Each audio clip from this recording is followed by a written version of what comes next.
So, Dipta, welcome.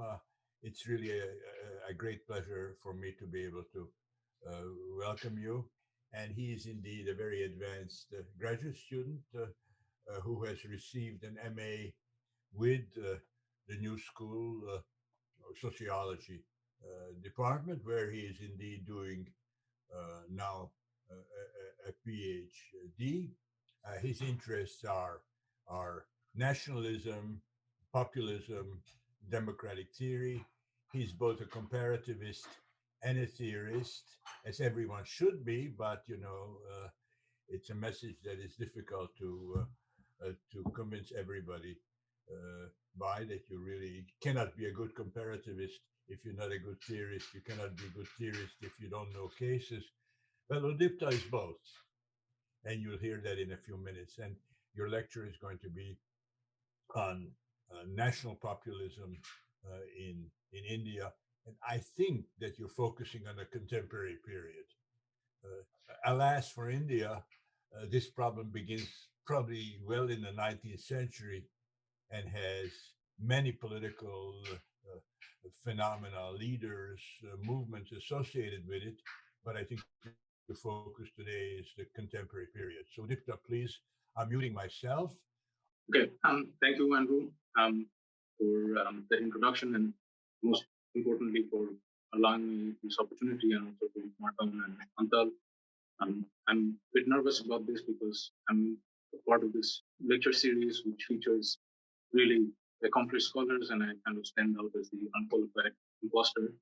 But this is work that I'm sort of trying to do uh, in my research. So hopefully this is instructive and look forward to the Q&A after the presentation.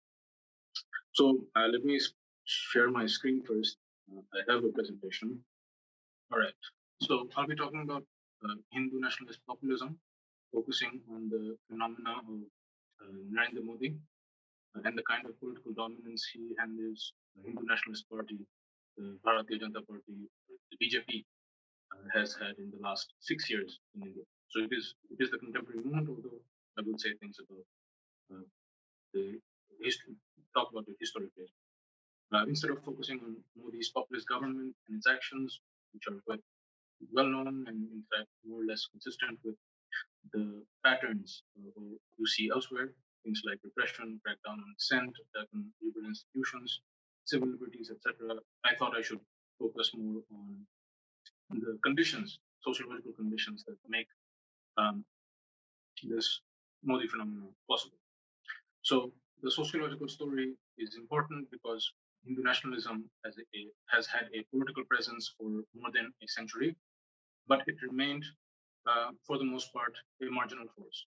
It gained um, some national prominence in the 1980s. It comes to power for the first time in a non-populist form in the 90s, from 1996 to 2004. And then it returns to power with an unprecedented majority and electoral support in 2014. So the meteoric rise suggests that there are some profound social transformation involved in making Hindu nationalist populism so dominant. By the way, this is also what makes Hindu nationalism quite remarkable, and I suspect that it has very few parallels in the world. It is a movement that, despite being mostly dormant for most of the 20th century, its inception was in the early 20th century, it slowly and gradually builds power without losing sight of its sort of political vision. So if you want to know how long-term hegemonic projects work, you really have to look at international action. But anyway, today I'm focusing on the other side of the story, which is the conditions of possibility for international populism. I will pay relatively less attention on the movement side of things. So briefly, what I'll do is begin with a kind of extremely uh, succinct account, genealogical account of nationalism. I'll argue that the Modi period marks a distinctive phase of Hindu nationalism, namely that it's a populist phase. And then this is going to the core of the presentation.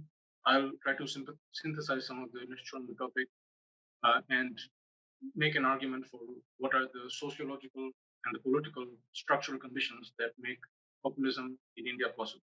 Populism in general, and also the Hindu nationalist populism of Modi in particular.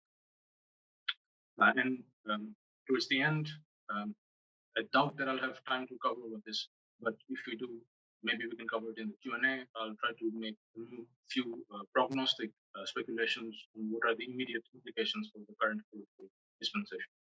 Now, just two prefatory remarks. One, it should be obvious to all of you that talking about conceptual, infinitely complex conceptual entities like Indian politics or Indian society, or sort of, you're operating at a level of abstraction, it's kind of absurd to do all this in 2 hours. So much of my analysis will be partial and incomplete. And second, also that I'm kind of forced to take for granted some historical knowledge and context.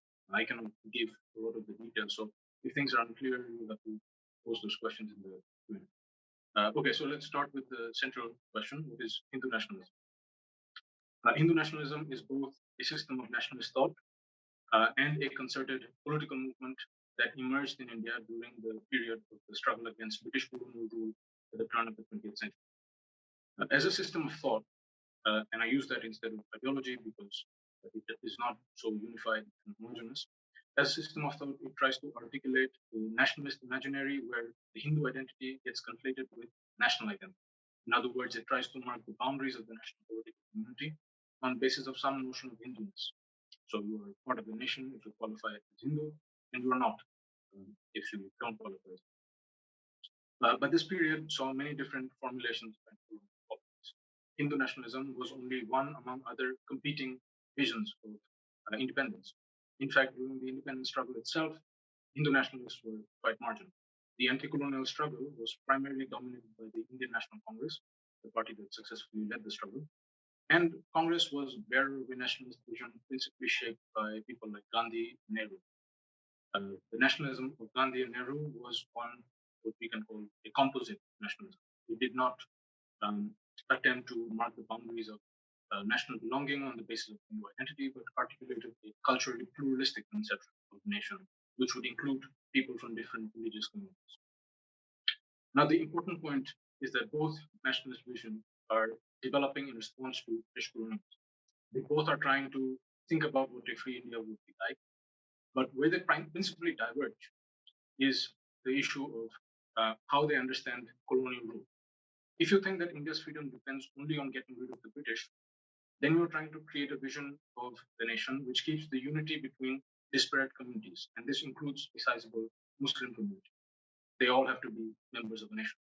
But if you think that British colonialism is not the only problem, that colonialism in fact has a longer history, that it does not begin with the British, but actually with the Turkish and Persian rulers who established Islamic colonial rule in the nation, then you have to formulate a nation as being essentially Hindu. So colonialism acquires a kind of religious characteristic. The foreign colonialists were first Muslim and later Christians. And then the autochthonous nation was always essentially Hindu. Now, formulating this Hindu nation is not at all an easy task. Let me try to elucidate theoretically the problem that is involved. Indian society before and during British colonialism was extremely decentralized, heterogeneous, and fragmented. Hindu society, if we can even use that term, is in fact divided into different classes with feudal, proto-capitalist, and capitalist elements.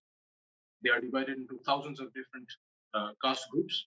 Hinduism is not a unified religion, a singular authoritative text or church. So there are thousands of different sects, and they have distinct practices and beliefs. There are hundreds of different languages, linguistic communities that are regionally spread out, and all of them also have vernacularized religious practices. So it is practically meaningless to go to an upper caste landlord in the northern part of India and a lower caste peasant in the south and tell them that you have the same identity. They have different economic positions, they occupy different positions in the caste hierarchy, they speak different languages, and their principal mode of association and collective life is their local community. Moreover, barring Muslims and Christians, you also have other religious communities like the Sikhs, the Jains, the Buddhists. You can see already that this is kind of a Laos problematic. The task of Hindu nationalism is to draw up a chain of equivalence that discursively links these local communities to have a shared national identity so that you can construct a frontier of antagonism against the British rule, against the Christian and the Muslim population. So how is this argument made? Again, I'm simplifying, and I'm talking here mostly about the pre-independence era. In order to articulate what a Hindu nation was, you have to establish the grounds on which you can determine who counts as Hindu. So you have to set the criteria through which you can measure Hinduness or Hindutva. Typically, they claim Hinduness is grounded in a shared cultural life and history of Hindus. Hindus are those who have had historic sovereignty over the Indian subcontinent. They are descendants of a common jati or ancestral community. They're descendants of the Aryans. They have a shared Sanskriti, civilizational culture and language, and they hold the Indian subcontinent, Bharatvarsh, as their Pitribhumi or fatherland. So sovereignty, common ancestry, common culture, language, and territory. These are the criteria. Now, Hindu nationalists understand that if they were to construct Hindu as a people nation category, then Hindu cannot just be religious. It has to be a political notion. But nonetheless, religion has to be addressed. So religion has to be smuggled in through the back door, if you will. You still have to justify the grounds on which Muslims and Christians ought to be excluded from Hindu nationalism. So the argument is, and this I'm borrowing from V.D. Savarkar, who was the main principal thinker of Hindu nationalism, that it is not sufficient to hold India as your fatherland. India must also be your holy land, your Punya Bhumi. So with this move, he's able to include only religious communities that emerge within the historical territory of the Indian subcontinent. This includes Hindus, Buddhists, Jains, and Sikhs. And Islam and Christianity, given that the Holy Land is in the Middle East, Jerusalem, Mecca, Medina, they will always have an allegiance outside of the historic territory of the Hindus. So this is the grounds on which they are excluded. The argument, of course, relies on an invented tradition of nationalism, to use Hobsbawm's evocative notion.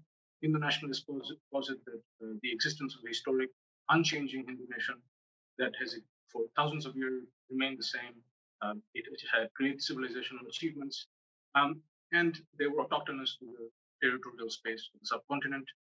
And only when rulers from present-day Middle East, so Turkish and Persian rulers who were Muslim, who came to establish their empires in India, only then does the Hindu nation begin to break, fragment, and the sense of national unity starts to die out. So then come Christians and Europeans, and they bring with them Western cultures, and this continues the oppression. So for the early Hindu nationalists, the solution to the Muslim and Christian question is quite straightforward. Independent India would mean in India only for Hindus, where the Muslims and the Christians are excluded, or they have to be assimilated, that is, they have to renounce their religion and convert to Hinduism, or one of the religions that emerged within the space of the territorial space of the Hindu nation. But this project does not win. This is the important point. It is the composite nationalism of the Congress that wins, and people like Nehru set the terms of what the post-colonial political order is going to look like. And it, broadly speaking, was a liberal constitution. This point is important to understand because what the Constitution of the Indian Republic means is that if Hindu nationalists wish to be successful in their project, they have to pose an insurgent challenge from within this framework. So Hindu nationalism has to present itself as a project that has not yet been fulfilled or realized, and that Hindus are yet to revive their past civilizational greatness. So they have to start formulating an argument for why political independence is either a mirage or only a partial success. Here, two very important moves are made. First, in a constitutional republic with representative government where citizenship is not based on religion, the hardline discourse of Muslim exclusion is simply not going to work. So a more moderate approach has to be utilized. Hindu nationalist thought at this stage gets reformulated and starts making a mostly cultural argument, asserting that India's national culture is essentially Hindu culture. And this is not an entirely novel argument, but it has antecedents, but it gets modified in an important way. This means, in principle, that Muslims can be included as Muslims as long as they are culturally Hindu. The implication is, of course, that Hindus are by default Indian, but Muslims have to demonstrate their Indianness.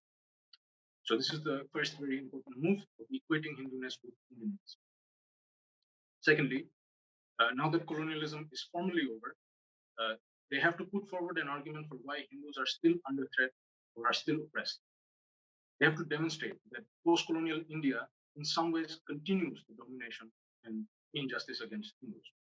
And the claim they make is that the Indian National Congress is unable to defend the interests of Hindus and in fact succumbs to Muslim demands.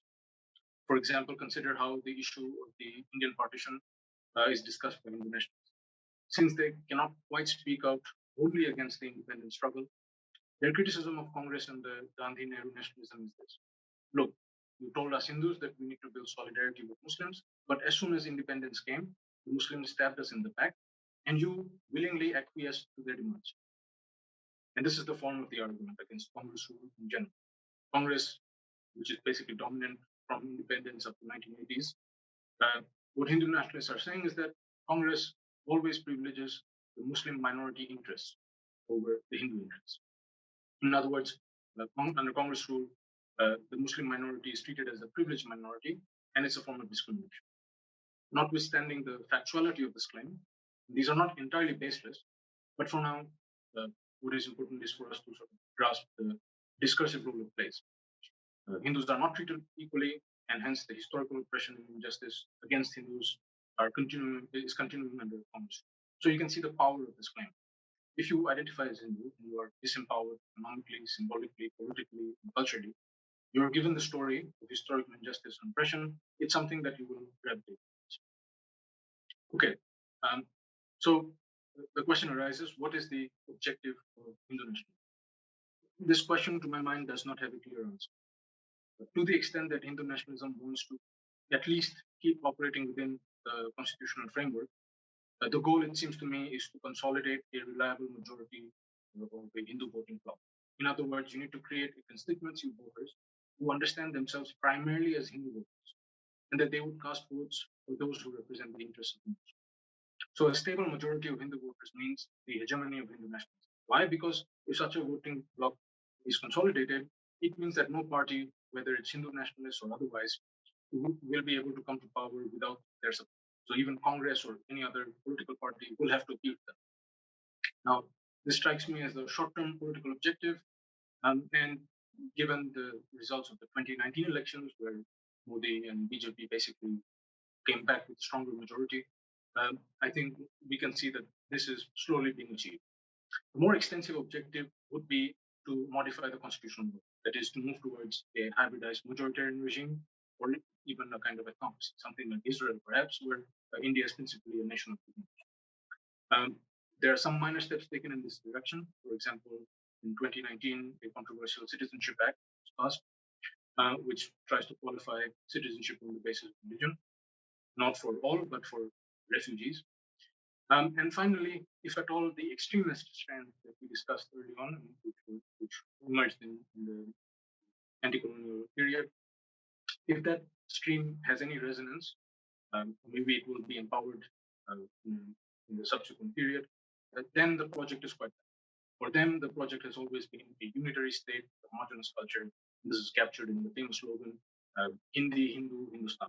One language, one nation. That you can see is in its language.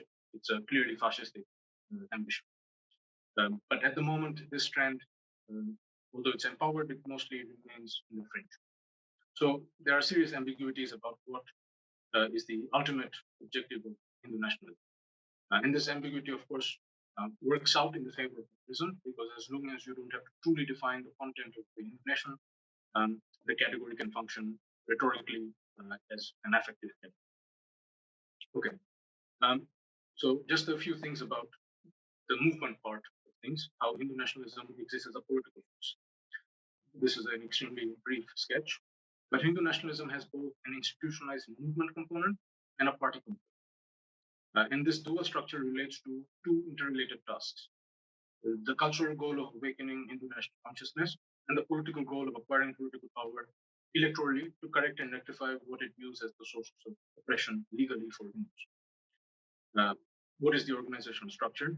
Here there are two main organizations. One is the Rashtriya Swayamsevak Sangh, which means translates as the National Volunteer Organization.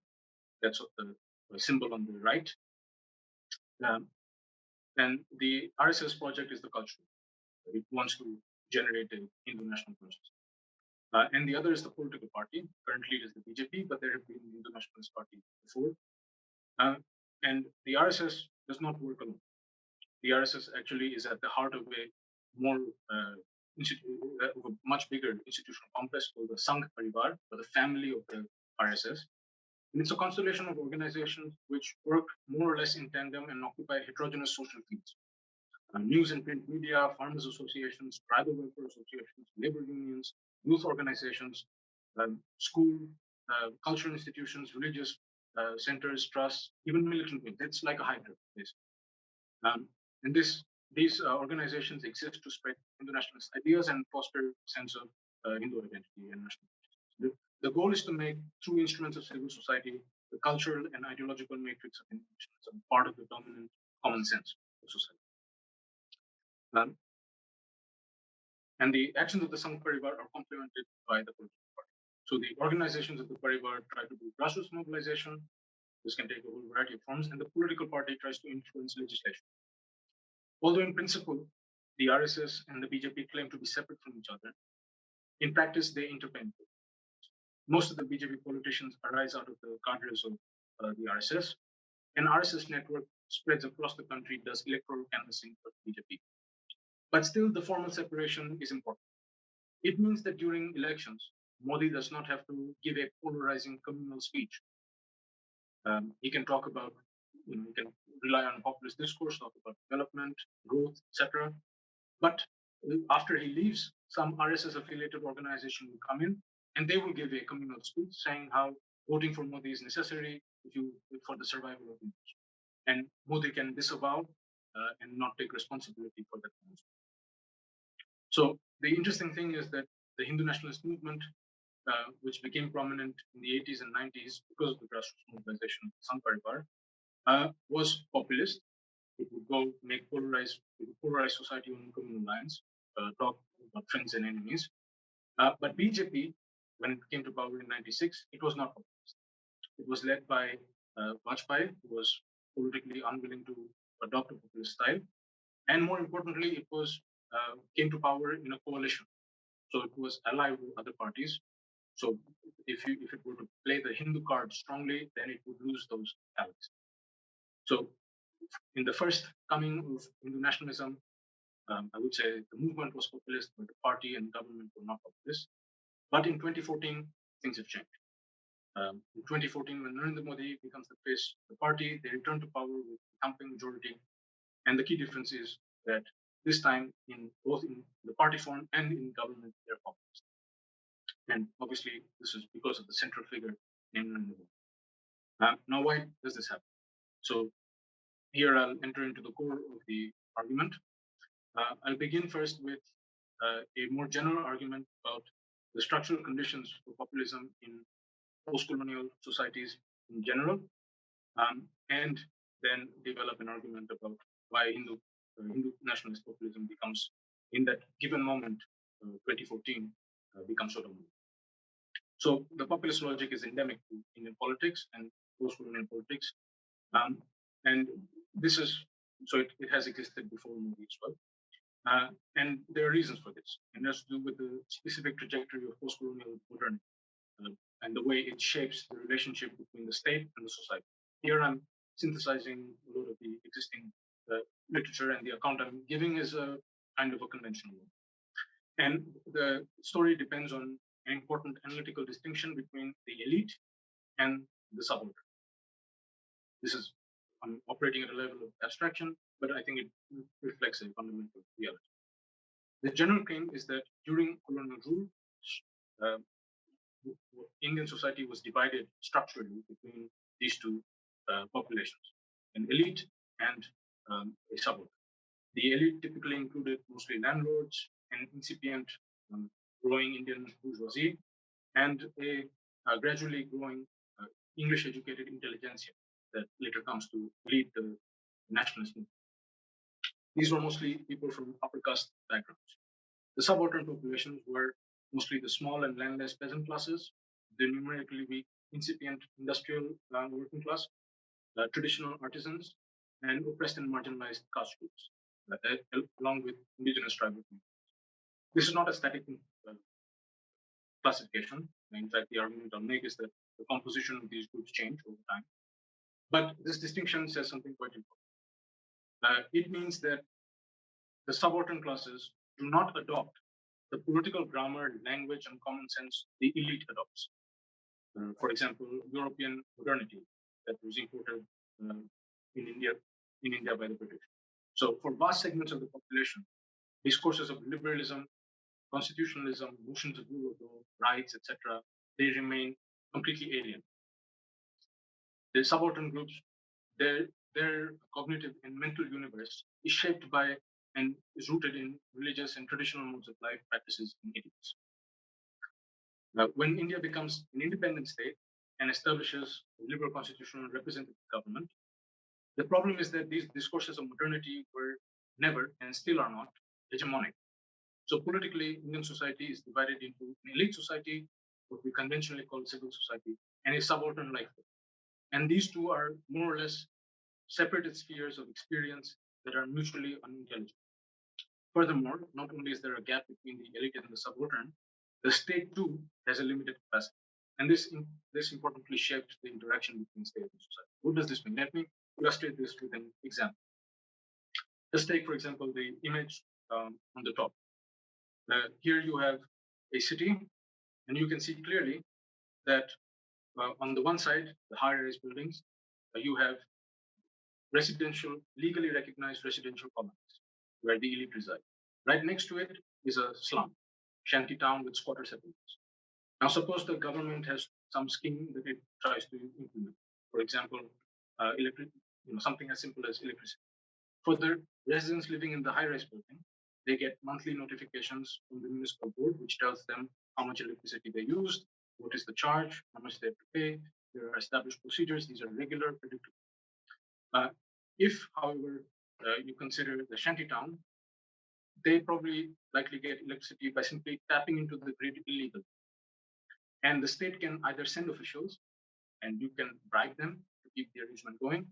And then in a few days, the state might decide, let's just evict these settlements.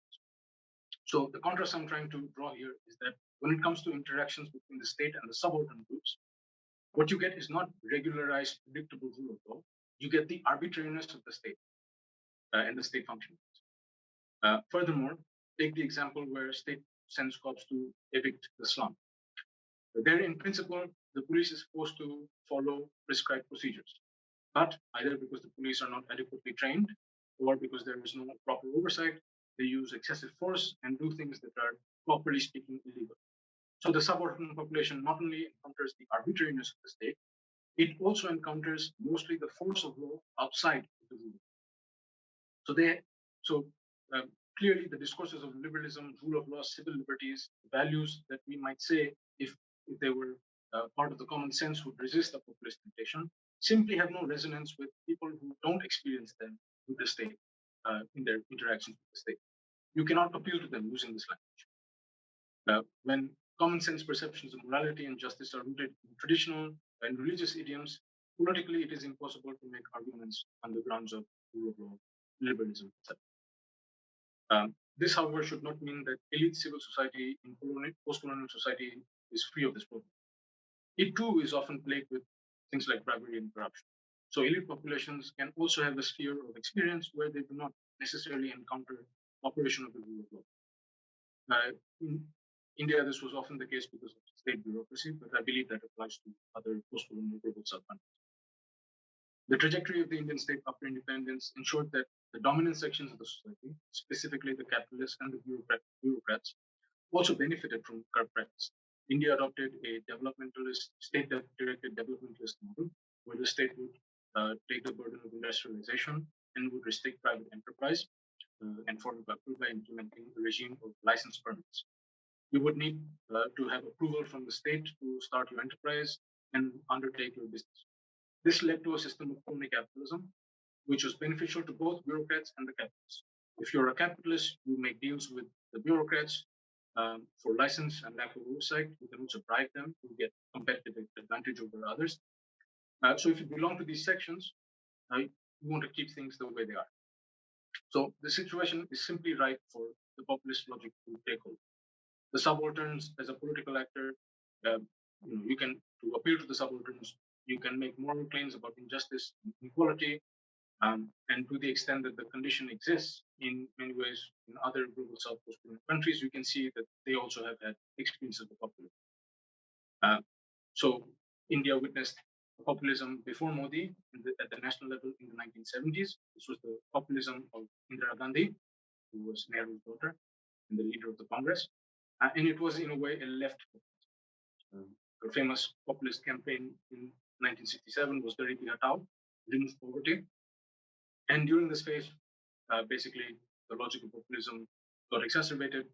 She took power, centralized political power, entrenching the bureaucratic role of the state apparatus, attacking the courts, civil liberties, and ultimately the Indira Gandhi regime evolved into a dictatorship when she announced the emergency in 1975, an emergency that lasted from 1975 to 1977.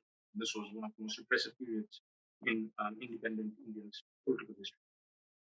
But the Gandhi campaign was the last national level populist government until Modi. From 1980 to 2014, populism at the national level did not take place. So the question is, why now? And why Hindu nationalist populism? Why is it that in 2014, populism again comes back?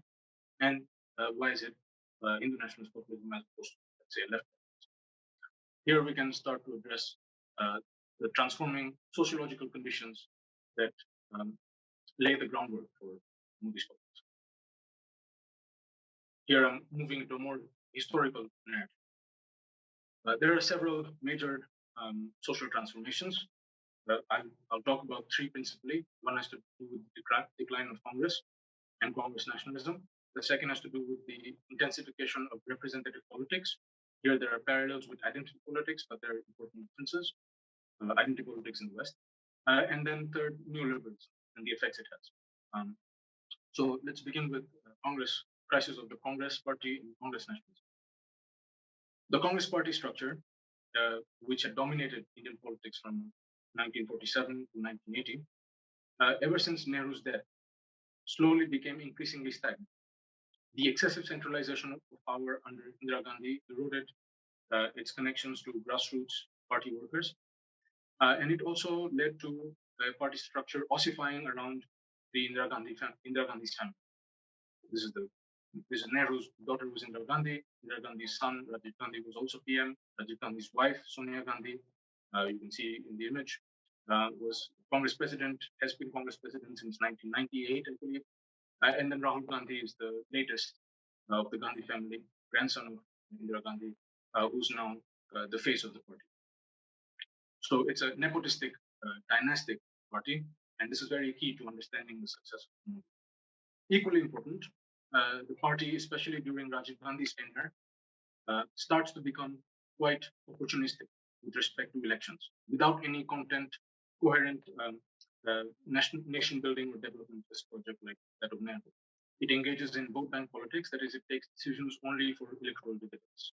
So it will take decisions if this means getting votes from Muslims or Hindus or other communities. Right? So whatever favors electoral results, that's what they'll do. The point is that this is being done by a party that is supposed to be second. So it reflects a kind of profound lack of principled commitment to the Congress. And this is, in a way, exactly what BJP starts with that. Finally, by the first decade of the 21st century, the party leadership, this is the period between 2004 to 2014, the party leadership is inextricably steeped in corrupt political culture, cronyism, loses all legitimacy. And just 2 years before Modi came to power, the party is, there are multiple corruption scandals, and they become the target of a major anti-corruption mass movement. And Modi is able to capture some of this disaffection. So there's a weakening of Congress dominance starting in the 1980s, and this means an opening up of space for other national level political parties to become dominant. So there is a vacuum at the national level. This leads to the second important transformation in India, and I'm calling it identity politics because I think it resonates with people who have had the experience in the West. I would call it, in the Indian context, an intensification of representative politics. What do I mean by this? During this time, people and subaltern populations since the 1980s, they come to appreciate slowly their electoral power, and they also learn the modalities through which they can make demands on the state. So from the 1980s on, there is greater participation by the subalterns in the political process. This is what leads to formation of identity-based parties, which deepens electoral participation. Now, you should notice here, this is in complete contrast with what happens across liberal representative governments in the West. This is when neoliberalism begins to take hold, and there's a gradual withdrawal of electoral participation. This is the Peter Meyer story. There is a decline of parties. In India, what you see instead is an intensification of identity-based political parties. And they appear in mostly two forms. One is of regional parties, which advance regional interests, and the other is the caste parties. So in tandem, I'll talk about regional parties first. In tandem with the decline of Congress at the national level, regional state parties, which politicized regional identity in contrast to national identity, started to do well electorally. Most of these identities were articulated along linguistic lines. The Indian federal state has a federal structure, so states have assemblies, and states are organized around a linguistic principle. That means states are territorially demarcated according to the dominant language that is spoken in the specific region. And what these linguistic communities do is that they allow for an articulation of a sub-national identity. So it's not a national level identity. So Bengalis identify as Bengali, Punjabis as Punjabi, Tamil people in Tamil Nadu as Tamil. And this is often viewed, this assertion of subnational identities or regional identities is often viewed as a development in the step towards Indian federalism. And so what happens is that regional parties emerge, and interestingly, these regional parties also acquire a populist form. So from 1980s to 2010s, what you have is a period of competitive populism at the state level. So state elections are often, and the parties that are running are populist parties. There's no singularly dominant national party during this time. And to form a government at the center, you have to enter into coalitions because regional parties were quite strong and have to be included in as members of your coalition, as allies. Now, this development was significant because it revealed the crisis of nationalism, Congress nationalism in particular, and that it was contested by regional subnationalism. So there's a kind of fragmentation of national identity. And this is what Hindu nationalism will respond. But things don't stop there. In addition to regional parties, caste-based political parties also start to emerge, and caste-differentiated voting blocks also emerge. Lower caste agricultural groups become more assertive in the 1980s, and they levy demands against landowning groups. There was also mobilizations of intermediate castes, who are not the lowest of the low, but in the middle, and they feel underrepresented in national politics. And most significantly, there is a politicization of the Dalits, scheduled castes. These are the most historically marginalized groups, and they create a political party which is capable of mobilizing this population as a reliable and stable constituency. So, like regionalism, the caste-based fragmentation of the electorate was a challenge for Hindu nationalism, which is trying to precisely articulate a Hindu identity that is overcoming caste differences. So these are the challenges which Hindu nationalism is responding to. So there is a vacuum at the national level because Congress is in crisis, and there's also a crisis of nationalist discourse in general. So this space is what will be filled by Hindu nationalists. A third major aspect of this transformation, identity politics, is the politics of reservation, the politics of affirmative action. So the historically marginalized oppressed castes, scheduled castes and scheduled tribes, and more famously, the category called other backward classes. So these are not the lowest of the low, but they're still economically and socially backward. They start getting reservations in public education and governmental jobs, and also state-run enterprises.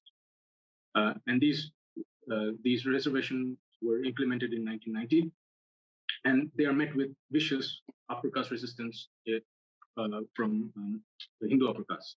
Why? Because upper caste had, for now, till now, enjoyed political and social privileges, and the mobilizations from below, which lead to these politics that respond to demands of lower castes, also politicize Hindu upper castes. And what we will see is that Hindu nationalism provides an important avenue for upper caste elite, and a large segment of this are from the economic middle classes, to respond to these changes. The BJP is able to absorb the discontent without having to make a pro upper caste argument. We'll see how this works. Finally, and perhaps most significantly, starting in the mid-1980s, the developmentalist state in India begins to unravel.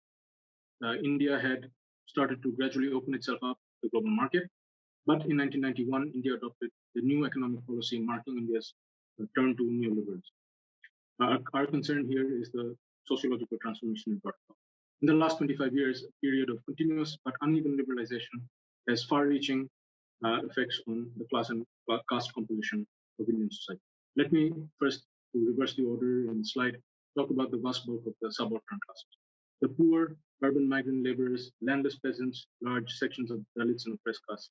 Their experience of liberalization, let's say, they get the raw end of the deal.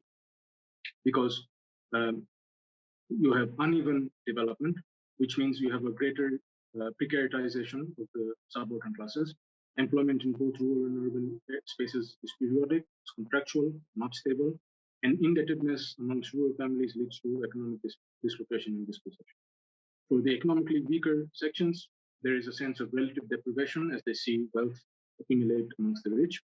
And this situation of destituteness, it's ripe for, they become susceptible to vitriolic communal divisions and conflict.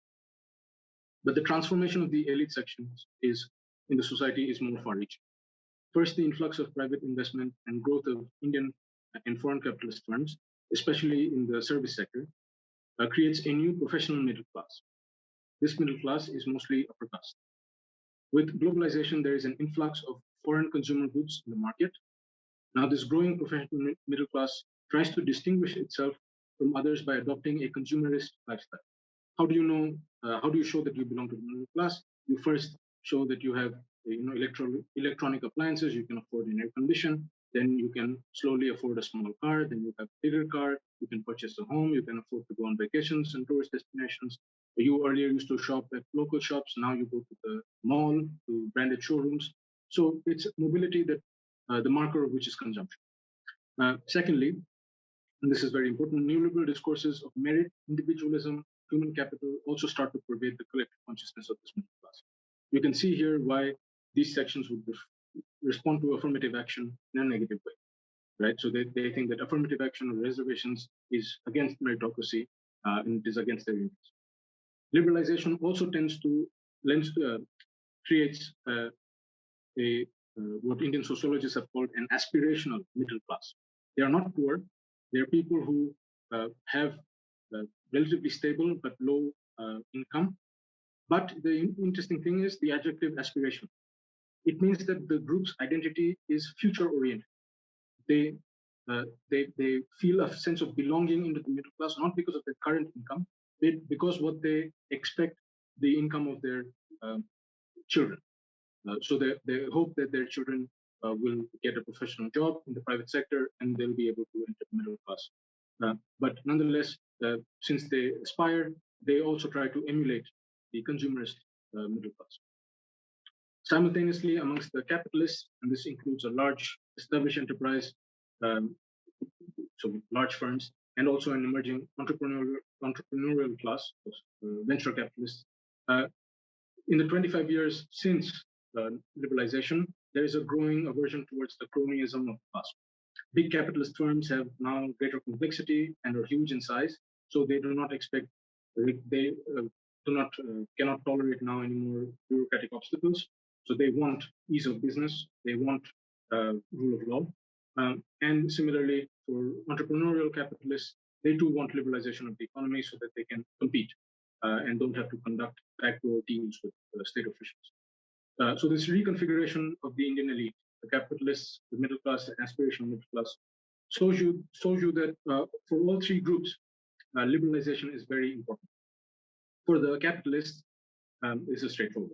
If you want capital accumulation, you need the dismantling of cronyism, you want to remove state restrictions, you want flexible labor, all these things. And the language of reform, growth appeals to you. If you are in the middle classes or aspirational middle class, you desire downsizing of the state's role in the economy, a relaxing of trade barriers so there can be foreign goods that can come into the market because it will drive your consumer's lifestyle. And importantly, a growth of a private sector is very important because if there's private education, if there is a private sector for employment, both of these are going to be free of caste reservation. Caste reservations is only for governmental sector. But this logic of liberalization also goes hand in hand with a logic of cultural identity formation. Remember again that there is a fragmentation of national identity. And what happens with liberalization is there is a kind of reorganization of national identity. And this happens along cultural lines. And this is a fourth transformation, and media plays a very important role. Large segment of the elite classes were gradually Hinduized and marked by a homogenizing culture that is somewhat religious in nature. Economic liberalization led to the establishment of a new visual regime and media, where consumers middle class watched for the first time dramatized religious epics like the Ramayana and the Mahabharata. I think I have a photo of this. Yeah, so you can see here, these are Hindu epics, Mahabharata and the Ramayana, and these were serialized TV shows. Now, the important point to note is that these religious epics of the Ramayana and Mahabharata in actuality have a plurality of regional renditions. So there is a Tamil Ramayana, there is a Bengali Ramayana, and in fact, even lower caste groups adopt stories from the Ramayana in different peculiar ways. When these serialized TV shows emerge, it promotes a sense of, and these were all in Hindi, so it promotes a sense of shared and unified Ramayana and unified Mahabharata. So it's sort of surreptitiously promoting a kind of Hindu identity. So the serialization of the Ramayana creates a symbolic lexicon that aids fostering Hindu identity. And this process is only intensified. Now you have, as you saw in the last slide, cartoons where Hindu mythological figures, characters which are from Hindu mythology. This, I think, is nowhere else have I seen this. I don't know, maybe there are other countries, but it would be kind of absurd to think that, let's say, Greek national identity, you see cartoons for figures of Greek mythology, or even figures of Old Testament featuring in cartoons. This is kind of a peculiar thing. But you can see that it fosters a sense of cultural identity formation. There is also an exploration of explosion of melodramatic television shows, where again the subjects are traditional upper caste Hindu families. I've never seen a TV show. I don't watch them. My grandmother does, but I've never seen a show where there's it's a story about a Dalit family or non-Hindu family. And what all of this is doing, these cultural forms are doing that pervade the market and that appeal to a consumerist class, is that it's making thinkable a sense of common identity. So it's a move towards renationalization of consciousness, and it's supplemented by a cultural Hinduization. So pre-liberalization middle class, which was the elite of the nationalist movement, we talked about liberalism, secularism, who spoke English. This starts to shrink and gets replaced by a consumerist middle class that is more nationalist and thinks about its shared cultural identity. And this is, I think we can now return to the Modi's populist campaign. And since I'm already running out of time, I'll try to be quick here. This is the condition, the situation in which Modi comes to power. So Modi came to power in 2014, and I'll focus on the 2014 campaign because 2019 campaign was just more aggressively Hindu nationalist, and in a way it just supports what I'm saying here. But I'll focus on the kind of discourse of the campaign. So his campaign in 2014 was thoroughly populist, where he's adopting a developmental discourse with great promises of anti-corruption, job growth, investment, massive reform of bureaucracy, etc. And at the same time, it starts to make a more nationalistic discourse with the aim of making a new India, India first, and where a common man could thrive. The Hindu nationalist dimension of this is the way in which the common man is framed. The common man speaks Hindi as opposed to English, which what the westernized elite does. The common man is someone who respects tradition, while the corrupt elite flirts with globalized Western culture. What does it mean to be a nationalist? It means that you are not like Congress. Congress, remember, appeases Muslims, talks about Muslim privileges, talks about minority privileges. It does not think about the nation. And the suggestion is, you see how the metonymic suggestive rhetoric works. If you are the middle class and you start getting immersed in discourses of meritocracy, fairness, investment in self, then the critique of a political establishment which is corrupt, dynastic, nepotistic, which panders to minorities, which rigs the system against merit, and which tries to empower minorities as opposed to the nation as a whole, then you naturally try to view that as the enemy. So the developmentalist and anti-corruption rhetoric works for the middle class and the aspiration of the middle class. The new India is also a Congress Mukt Bharat, which means an India free of Congress, because it will no longer succumb to the Muslim minority demands. It's also interesting how Modi presents himself. Modi, he claims that he was a chai wala, he was a roadside tea seller, and who comes from a humble background, and he slowly works his way to becoming the prime minister of the country. And who is he opposed to? His opposition, the main Congress leader, is Rahul Gandhi. We saw his photo, and he calls Rahul Gandhi a Shehzada. Now, I really don't like Modi, but you have to appreciate the kind of genius of this formulation. Notice the rhetorical quality of this. Shehzada is firstly a Urdu word. Urdu is a language associated with Islam because its script is Arabic as opposed to Hindi. So he's locating Rahul Gandhi culturally. Shehzada means crowned prince.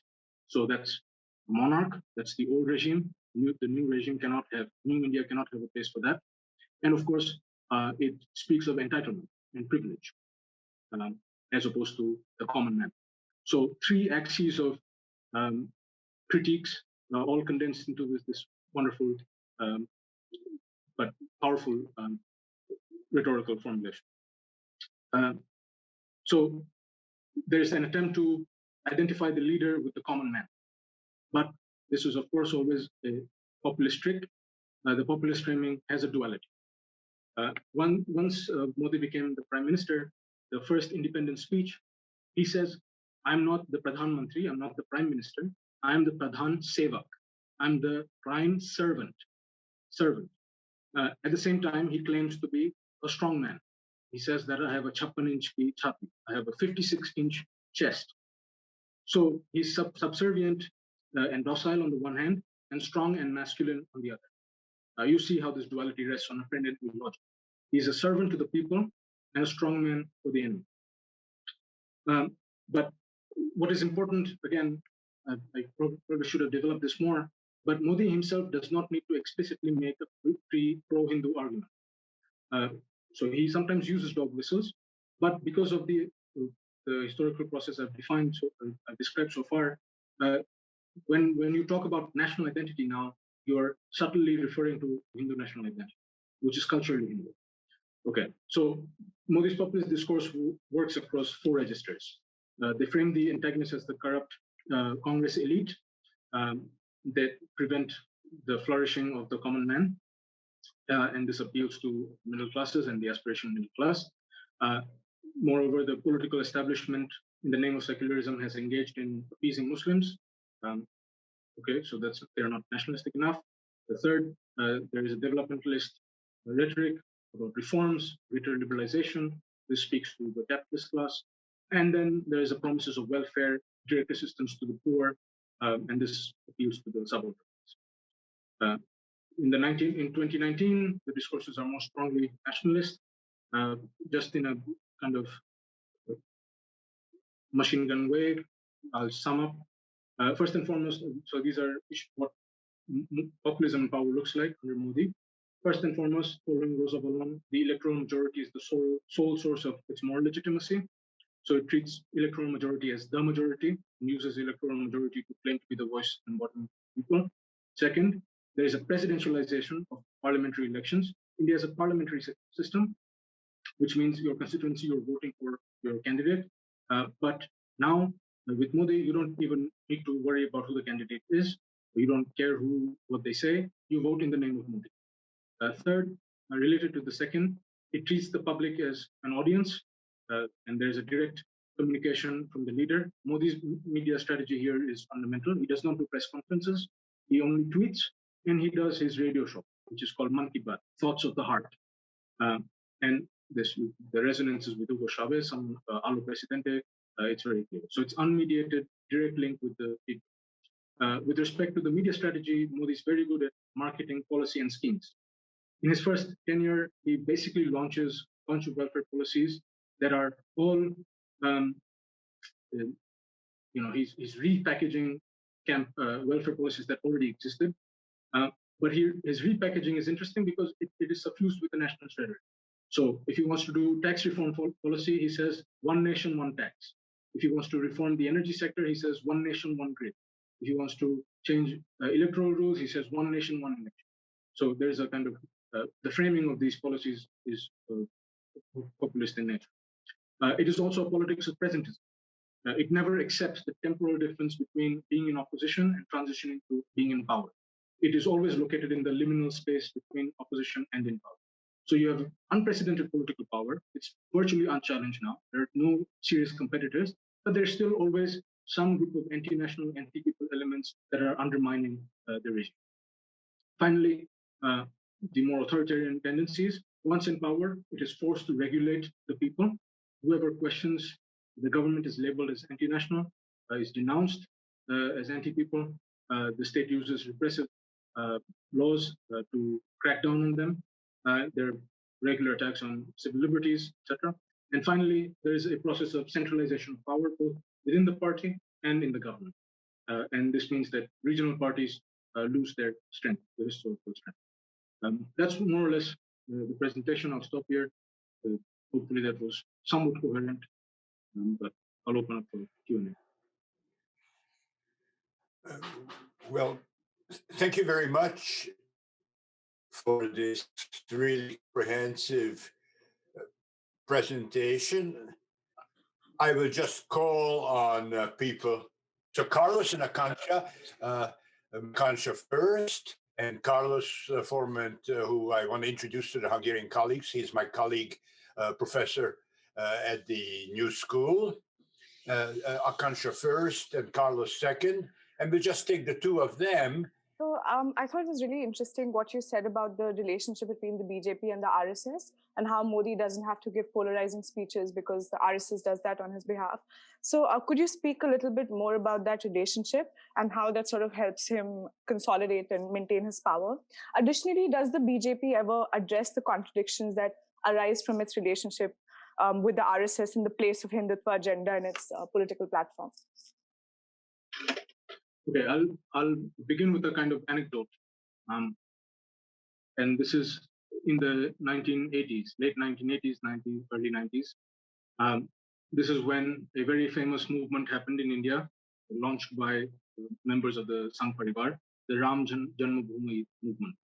This was a movement about a temple or a mosque in a place called Ayodhya, and Hindu nationalists claim that this mosque was built by the Muslim ruler Babur, and it was built after demolishing a Hindu temple, and that the Hindu temple happened to be the birthplace of one of the gods of Hinduism, Ram. So the movement becomes it's extremely communal. By 1992, it's at fever pitch, and it destroys the Babri Mosque. It demolishes it. These are volunteers of the Sangh Parivar or militants in a way. They go and demolish the mosque. The interesting thing that happened is that the BJP leadership tried to distance itself from this act. Okay, some BJP leaders, senior leaders, were involved throughout the movement with these Ram Janmabhoomi movement. But as soon as the demolition happened, as soon as things got out of control and there was a bunch of communal riots that followed, they tried to distance themselves from it. this is the important dynamic that works.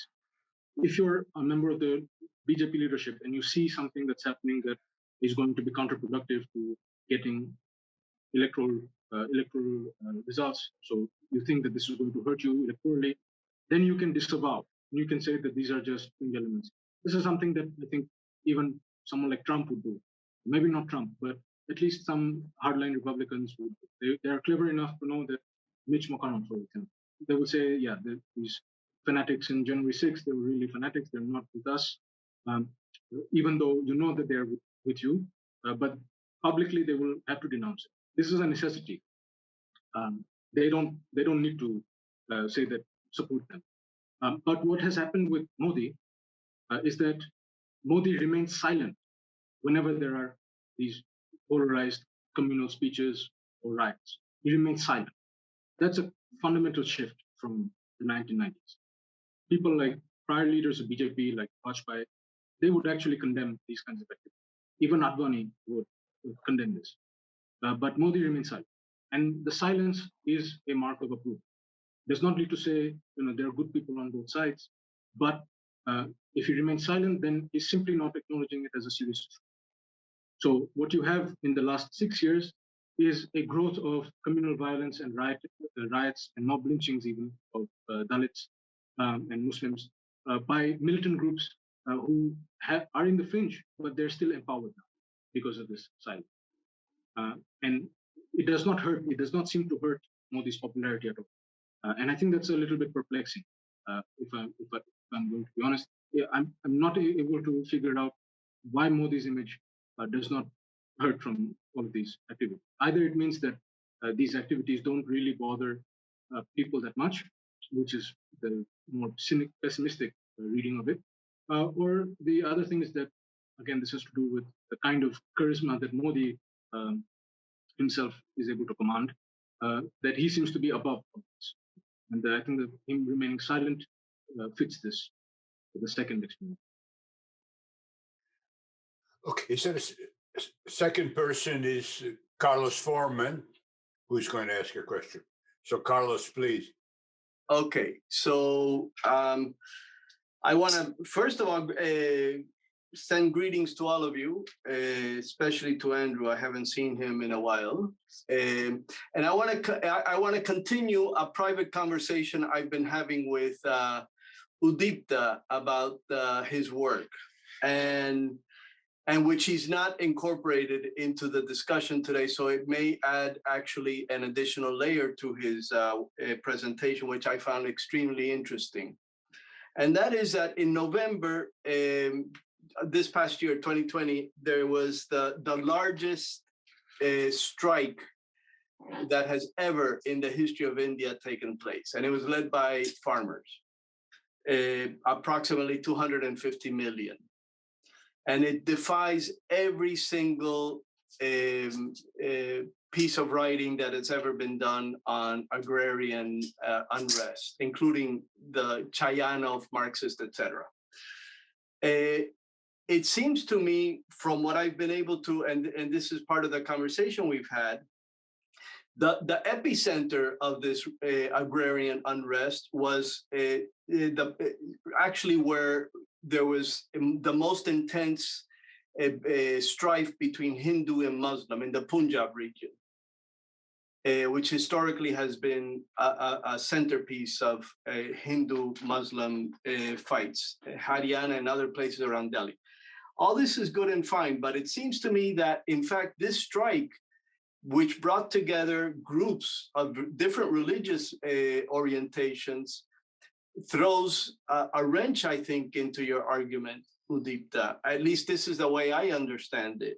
And perhaps what we're witnessing here is not populism as you're defining it, but actually a new form of politics under conditions of post-democracy, where, I mean, you very quickly slide from what's going on to sort of traditional party strife, institutional strife. But in fact, perhaps what we're witnessing is the emergence of a new kind of systems of representation that surpass parties and are not yet institutionalized, and that this is one of the characteristics of post-democratic forms of life today?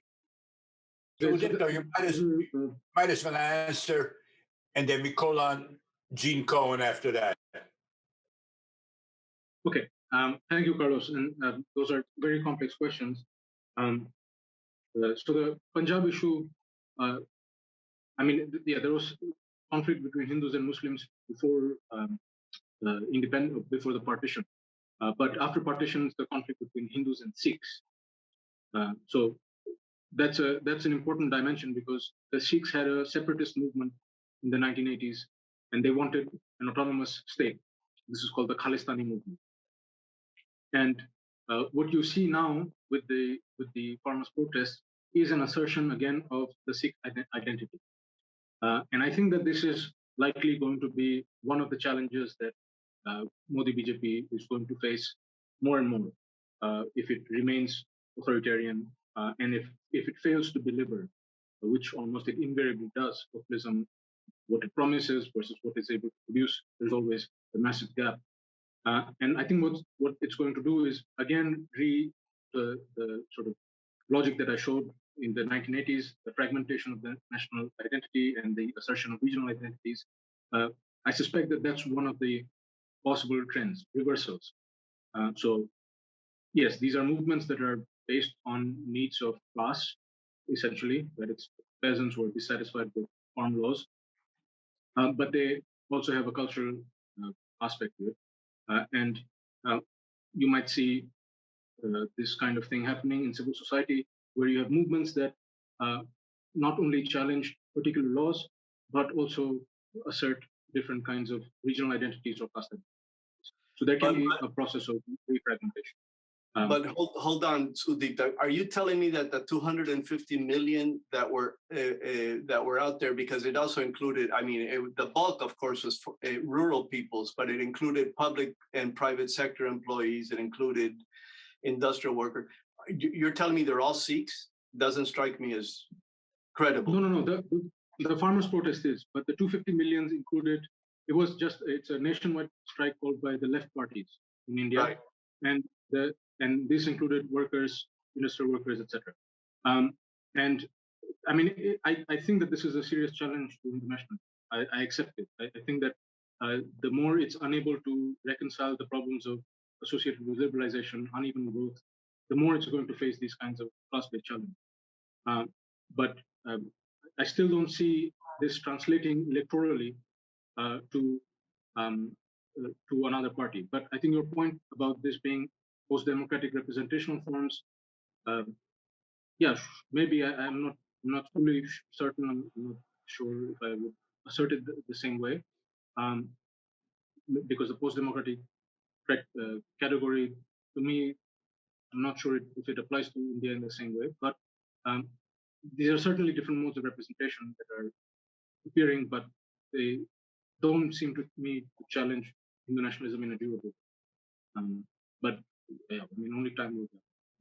Well, thank you for a really interesting and illuminating talk. I have just one question, and unfortunately I have to leave, so I don't even know if I can wait for the answer. But anyway, there's so much, there's a wonderful German expression, Ungleichzeitigkeit, non-simultaneity. There's so many different times in India that it's almost hard to even ask the question. But you seem to buy into, at least for the earlier period, Chatterjee's distinction between civil society and subaltern groups. But which I have some criticisms of the way he uses the concept of civil society. But in any case, it seems as if, for civil society, if you break this down into the upper and the well-off and then the less well-off, that's what subaltern means. But civil society also means associational, individualized, people or individuals who then join groups, et cetera. And it seems as if for the subaltern groups, you claim that you're talking community, right? They're embedded in the local communities, et cetera. And I'm just wondering, and then you also talk about limited state capacity, which would relate to all this. So I'm wondering, what transformations have occurred that would, first of all, make possible precisely the kind of demonstrations that Carlos mentioned, which seem already well beyond, well beyond the old version of local communitarian, et cetera, because how could it's already a large, okay. And how, whether that maps on in any way, it seems to me that in some way Modi is figuring this out and picking it up in a terrible way, because it's the welfare state nationalism only for us. Of course, they do that. The right-wing populists do that in Europe too. I mean, they want to go back to the welfare state against neoliberalism, but only for the real nation, whatever that is. But in any case, I just wondered, I think that I suspect that the transformations on the level of what I would call civil society would have to be, would play some role in this. I'm just wondering what you think about that. Yeah, thank you. I think I share your skepticism about that framework as India moves towards post-liberalization, especially. I think the hard separation between the elite and the subaltern maybe starts to break down. Yeah. Where you see greater interpenetration. So these movements, for example, the farmers' movements, are properly speaking of the subaltern groups, but you have lawyers who come, who talk about legality, there is some kind of dialogue on that issue. There's media representation.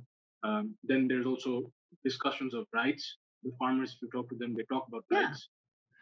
So there is. But I mean, my point is, if they're mobilizing in that way, you can't use the category subaltern in the same way. Then it just means poor or less well off, but it doesn't mean what it meant. If the farmers are mobilizing in terms of right, if they're taking up that discourse, they are acting as becoming members of civil society, and not that they're not subaltern in the way that was meant.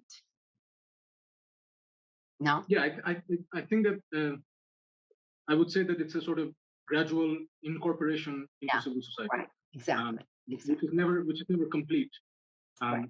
So they still remains forms of traditional modes of expression and idioms that are not, again, intelligible to someone who's elite. But yeah, there's a blurring of the distinction, especially after liberalization. Right. Thank you. I'm sorry, but I have to go. Wonderful. So here is Andrew, and then Cesar, because now I see his hand. I agree with you against Carlos, not surprisingly. But nevertheless, he is pointing to a new type of mobilization, attempted representation, which may very well be occurring. So here's the question: is Modi a response and a populist, I would say, channeling of exactly this type of new form of self-representation, or is the new form itself a response to Modi's nationalization of populism, as you so beautifully put it? And if both are true,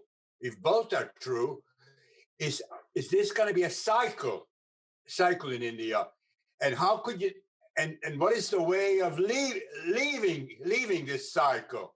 Because it must be left, of course, because neither approach, in my view, is conducive to the democracy of over 1 billion people.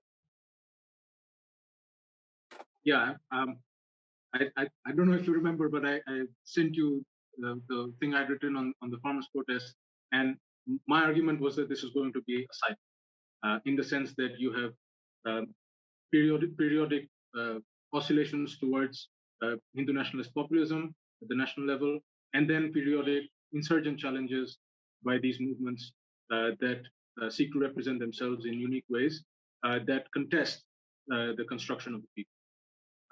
And for the time being, I don't see a way out. It seems to me that,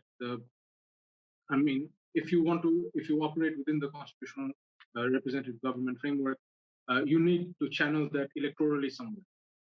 And there's no at the moment oppositional party that is able to channel it in a meaningful way. So I think that these movements, these are very interesting experiments. These are, they have assembly form, the kinds of organization that was involved in the farmers' protest was really quite incredible. But their challenge to Hindu nationalist populism, to me at least, for the time being, is momentary. It's a momentary disruption, and somehow Modi is a political genius of sorts. He's able to navigate these interruptions, and again find ways of reasserting his nationalist discourse. But time will tell whether or not this cycle will end.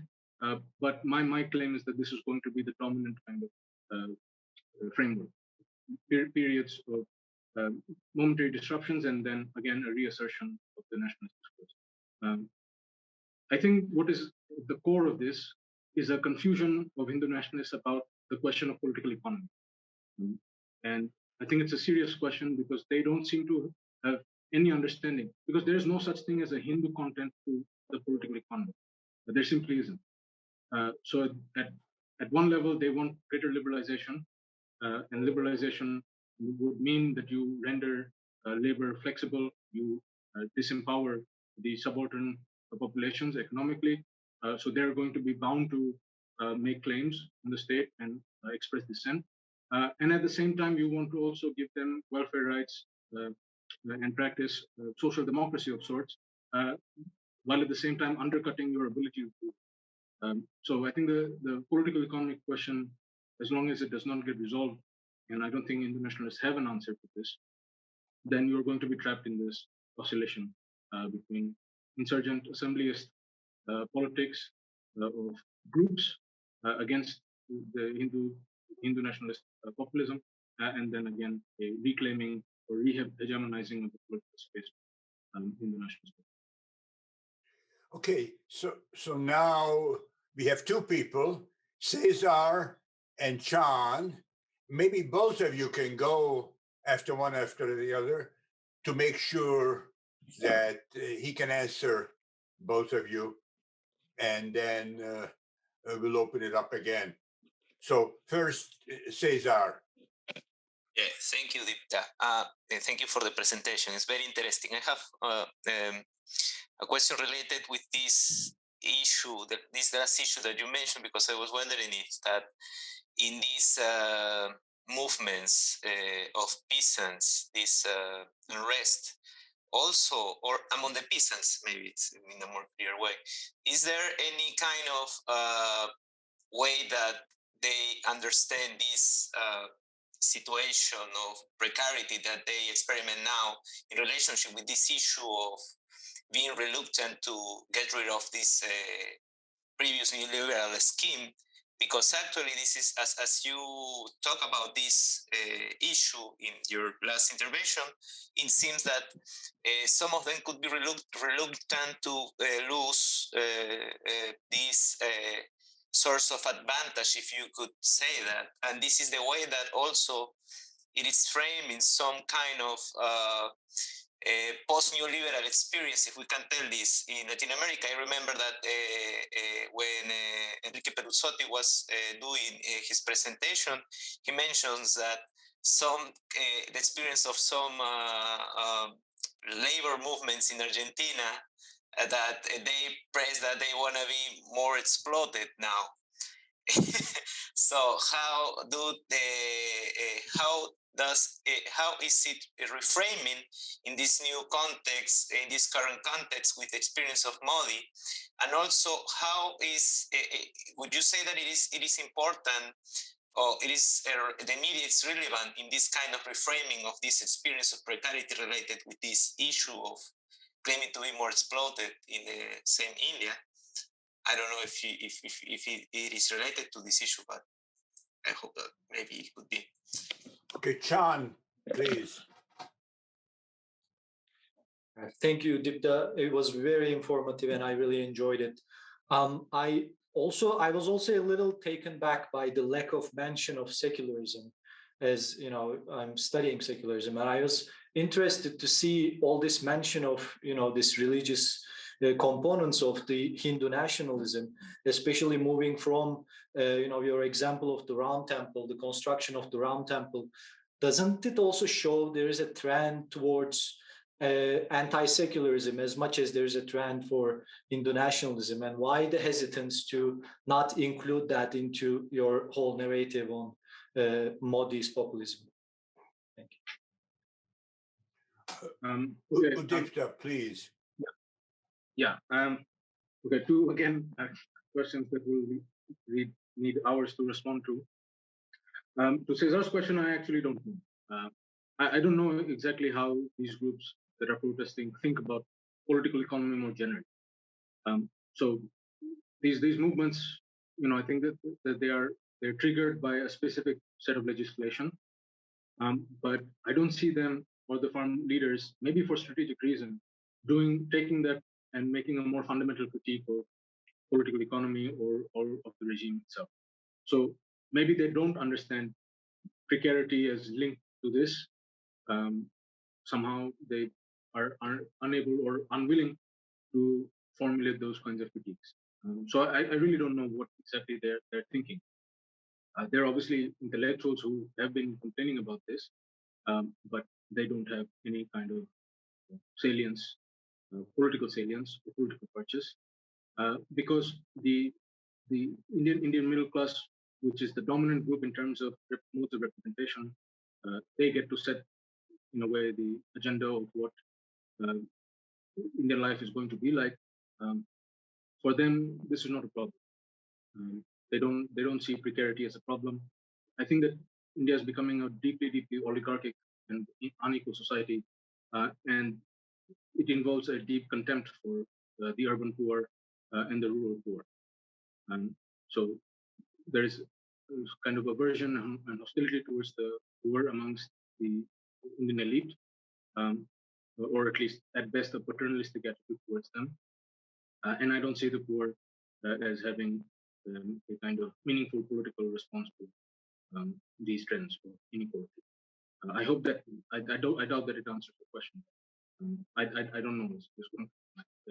To John's question, this I can respond to, and it's I avoided this question because there's quite a bit of meat to this issue. One is that if you look at the movement component, which is more aggressively Hindu nationalist, they attack secularism. They are strongly anti-secular, and they will say it. One of the terms that are used to describe people who talk about secularism is sicular, S-I-C-K. That's the way they insult. So liptard and or liptard and secular. These are almost swear words for people who talk about liberalism or secularism. But Modi himself and the BJP himself does not adopt that aggressive language. What they say is that Congress is actually pseudo-secular. This is a very interesting move because it means that it does not fundamentally challenge secularism. It means that Congress simply is not secular, appropriately secular. That they, in the name of secularism, do things that are not secular. In fact, when you say somebody is pseudo-secular, you make the implicit claim that you are more secular than them. So it's a very interesting strategy of reappropriating the concept without attacking it necessarily, and at the same time delegitimizing. So they don't have to go and say, we stand for secular India. They simply say that we are against the pseudo-secularism. So I think that's the way they address the issue. It's pretty fascinating. They're pseudo because they're pro-Islam implicitly, right? That's the idea.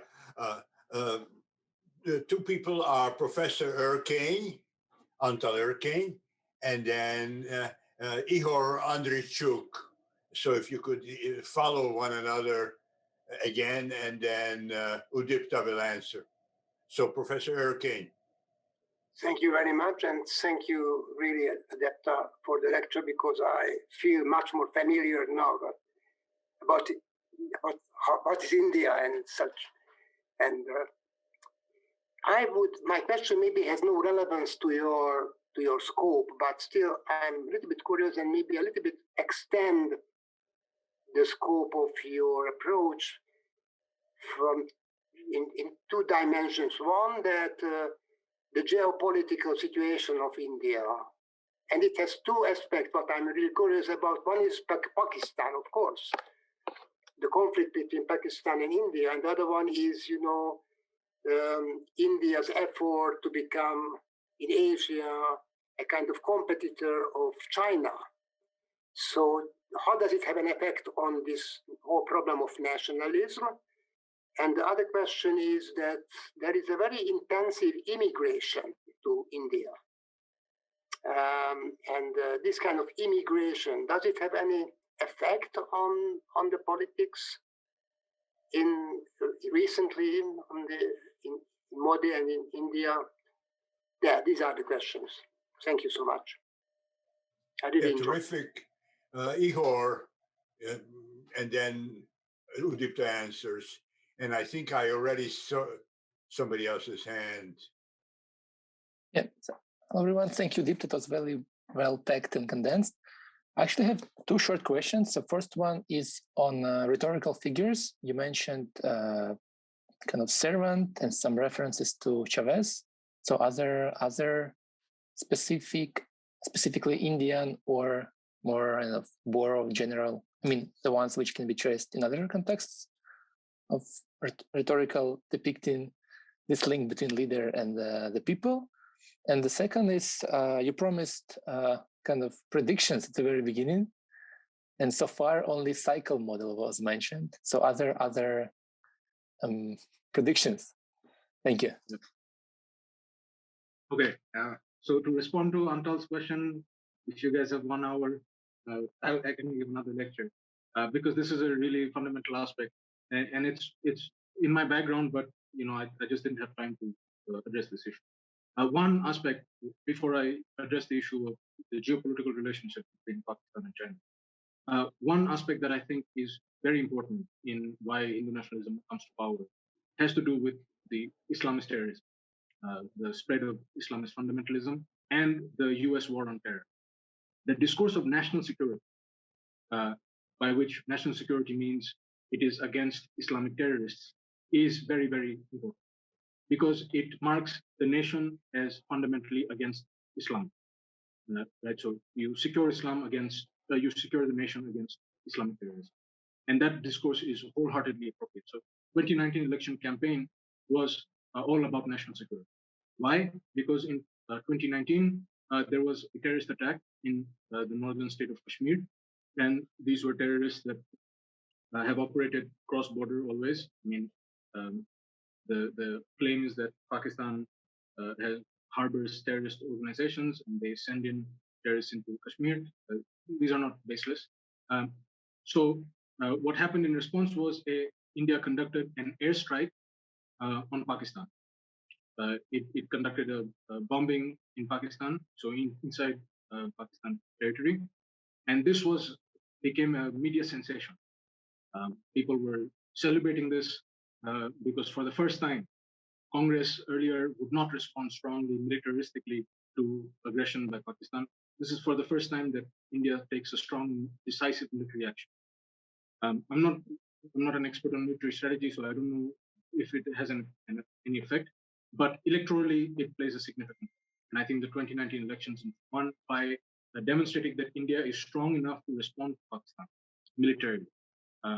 It has the military strength, but this time it is a demonstration of power. So defeating Pakistan, attacking Pakistan is fundamental to its discourse because Pakistan is the historical antagonist. It is the Islamic country. It's what Muslims asked for after independence. And Pakistan features prominently as the enemy. China is becoming one of those things because India does not have the same military capability to,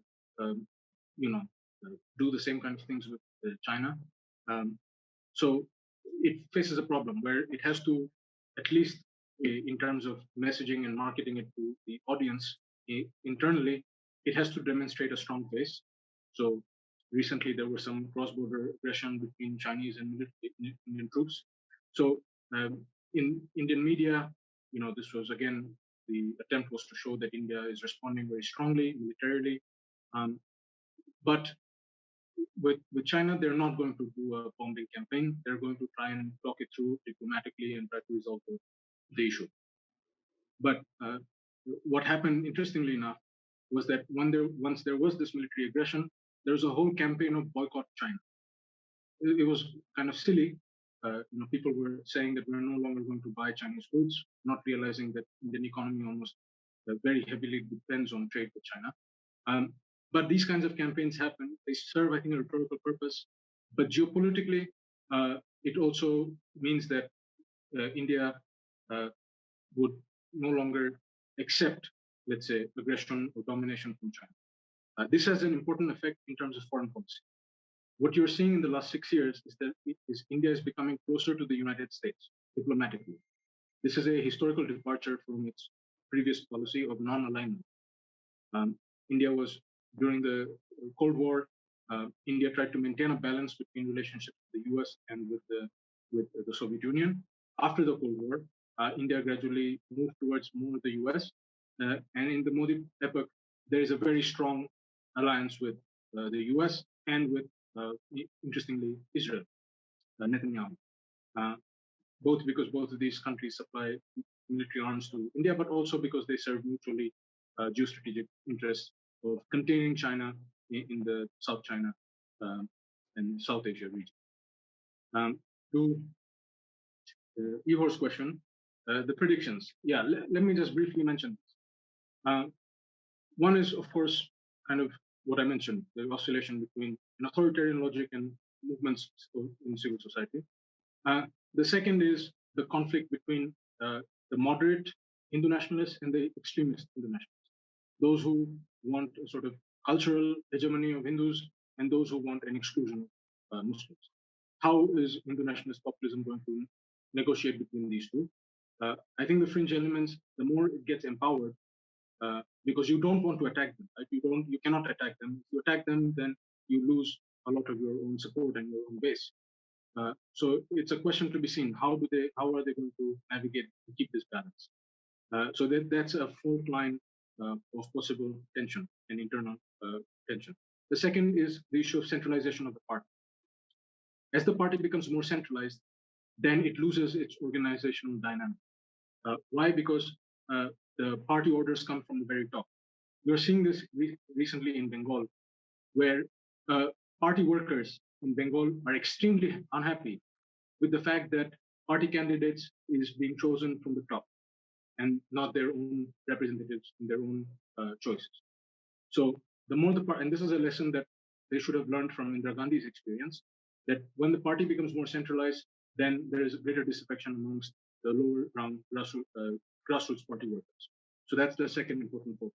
The economy question I've mentioned, there's no real clarity on how they are going to solve the problem. Then there's the problem of succession. What happens after Modi? The president of the BJP now is a person named Amit Shah, who's the home minister. My suspicion is that he's going to be the next candidate. And the question is whether or not he will command the same kind of charisma, or maybe he would not even need to, because of the project of consolidating the Hindu voting bloc, and that's, to my mind, the threshold from populism to hegemony. That's really the marker that marks the transition, because then you don't really need to talk about development. You can simply talk about, we are the Hindu voters, we are the Hindu party, and then you come into power. And I think if Amit Shah is able to do that, because he does not have the same kind of charisma as Modi, then that would mean that the threshold has been crossed in some way. But maybe he won't be able to, and then you're probably faced with the problem of succession. So what happens after Modi? And finally, this, I think I addressed this in response to Carlos' question. But what I think will happen, possibly happen, is that if there is greater disaffection with Modi's populism, we're going to again see a competitive populism of regional identities at the state level. So asserting sub-national identities. We are Bengalis, we don't need your Hindu nationalism, or we are Tamil and we don't need your Hindu nationalism. And that's a possible trajectory. So those are, I would say, the possible tensions that or fault lines and internal contradictions that we can see emerge in the near future. So here's the issue. I'm sorry Carlos left and Andreas is not here, Andreas Kalivas, because their question is, why call Modi's project populist? They are always arguing with me about this. Now, to me, what you did was crystal clear, but they would ask you this anyway, and I think Carlos kind of indirectly asked that. So take it head on. That's the first one. And then the other question, which would be the Nancy Fraser question, I'm not going to caricature her. She's a great scholar and everything else. Another colleague of ours is that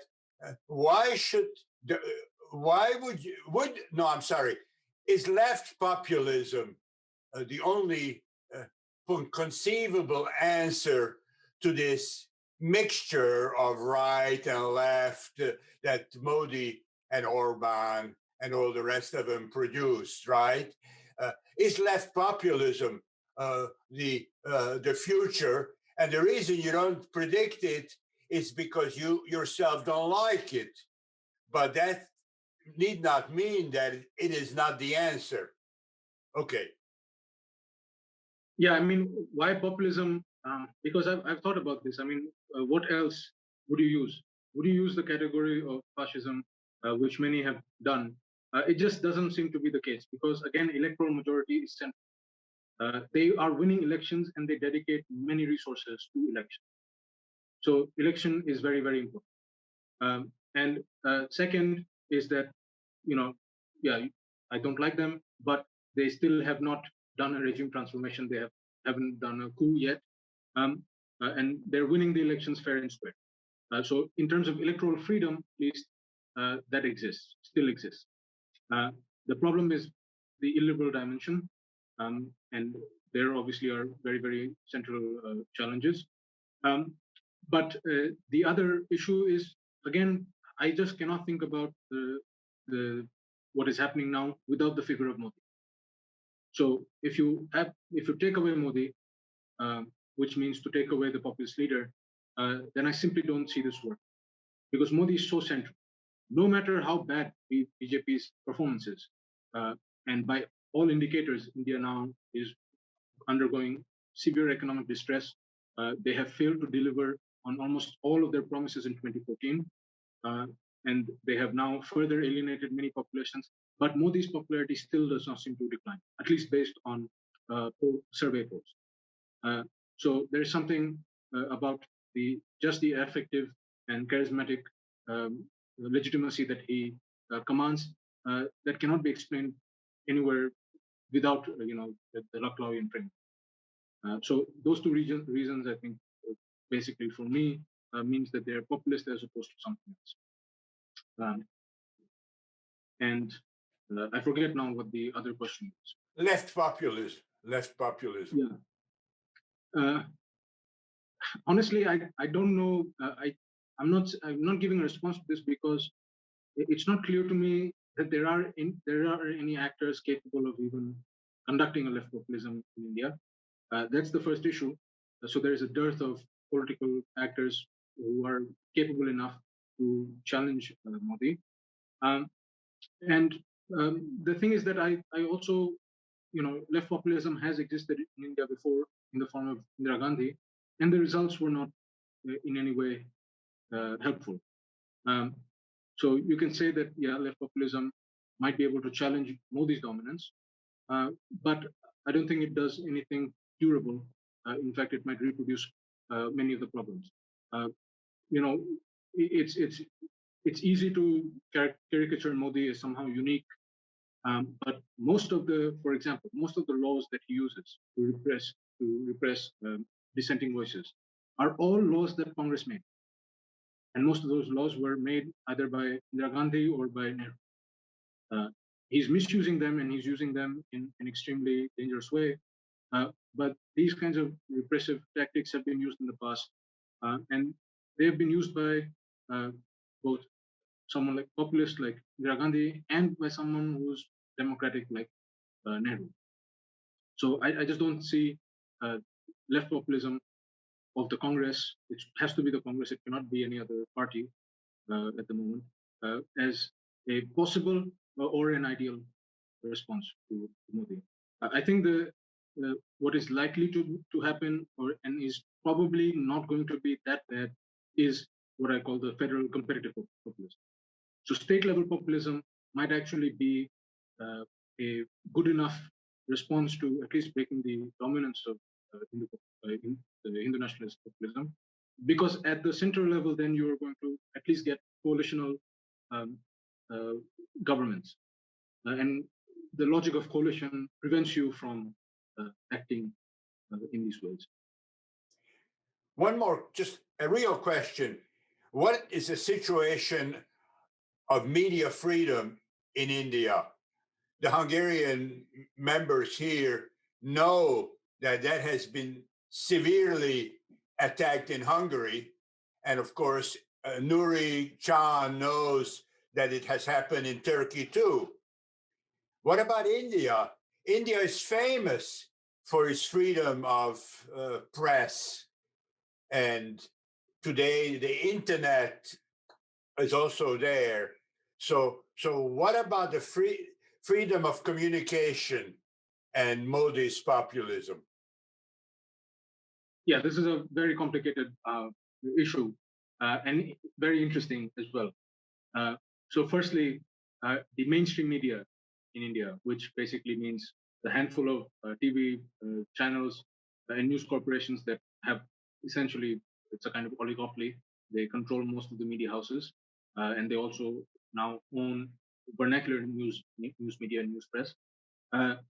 They surprisingly, I don't know what kind of coercive it's. I mean, if it's a coercion, then it's informal coercion. They surprisingly all have allied with the Hindu nationalists. So they are some of the most vocal supporters of Modi. In fact, the situation is quite dire. I mean, if you are in the US, you might think that Fox News is the epitome of evil. Fox News would be very good in India. Fox News is really the standard for journalism. If you look at some of the channels in India, you'd be really quite horrified by the kind of things they do. They're Fox News on steroids. Interestingly, though, when you take the case of US, for example, the mainstream news media attacked, with the exception of some, attacked Trump pretty rigorously. Almost every day, it was attacking Trump.